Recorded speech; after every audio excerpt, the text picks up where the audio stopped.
Did the US military use Canadian tech to help track and kill suspected cartel members in the Caribbean Sea? That's what this report shared exclusively by the disarmament group Project Ploughshares says. Canadian tech built by L3 Harris Westcam in Ontario. The company says they don't comment on military missions. So what's the truth? We speak with weapons experts, defense industry officials, and dig into the videos themselves. Here's what we know. September 2nd, 11 people are killed after the US strikes this boat in the Caribbean Sea. Less than 2 weeks later, another strike. There have been 3 more since then. More than 20 people have been killed.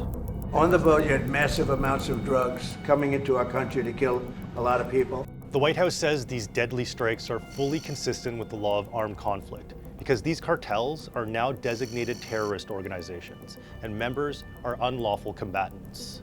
But many legal experts say these strikes could be summary killings, disproportionate lethal force, and extrajudicial executions.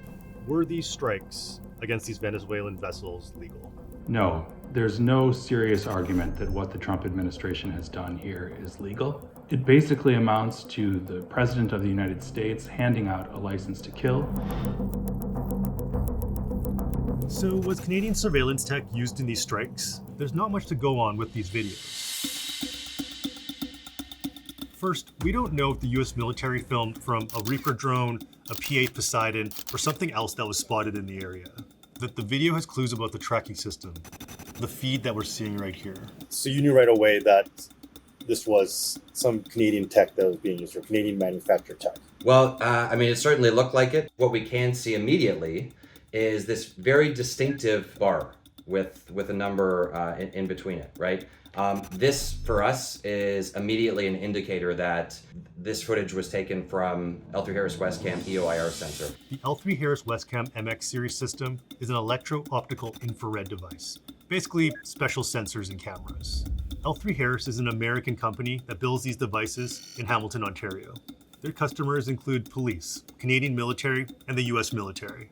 The MX series systems are used in surveillance for search and rescues, wildfires, and by drones. The US Department of Defense is one of, if not the biggest customer of L3 Harris Westcam EOIR sensors, worth in excess of $380 million US. So EOIR sensors are now integral to modern combat. Project Ploughshares says it knows it's an L3 Harris Westcam in the first 2 strikes because they've seen it used before. Here it is in use by the Turkish military.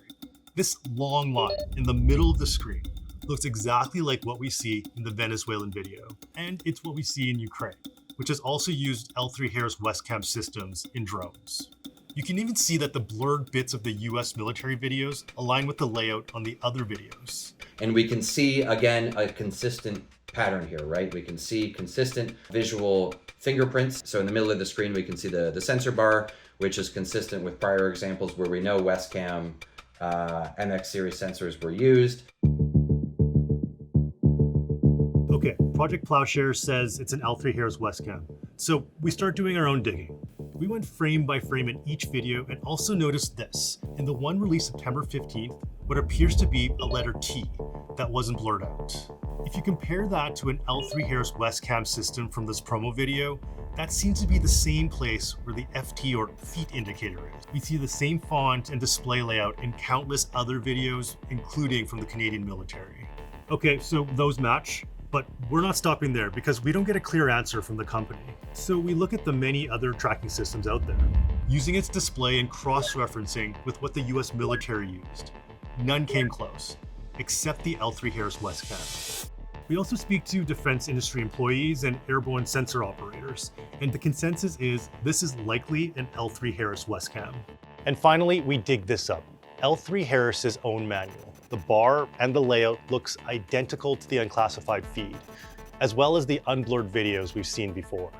We share our analysis with L3 Harris. They say, as a matter of practice, we don't comment on military missions. The White House did not respond to our requests for comment. We shared our findings with Global Affairs Canada.